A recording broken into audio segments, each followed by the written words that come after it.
think we can all agree these wheels look like crap.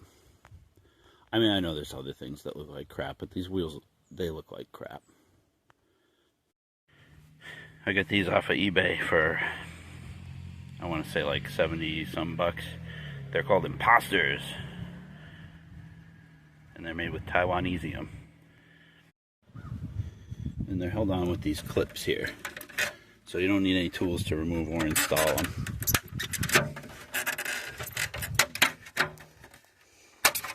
Pop each one. Don't get too crazy. They're only plastic.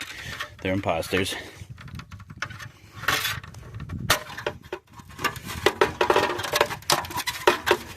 Come on, don't break the last one. Oh, you're gonna do it, aren't you? There we go. And they're kind of neat because you don't need separate center caps. You can reuse these unless you're missing one, in which case you need one. But they're pretty simple, just like an old-fashioned hubcap. Line that up with the valve stem.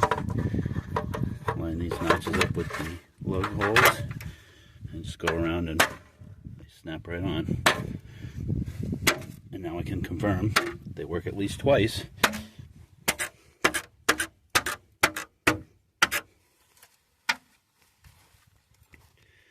Not bad. Look at that. So blingy. Woo! Glistening in the sunshine. I mean, this thing's worth $5s more now.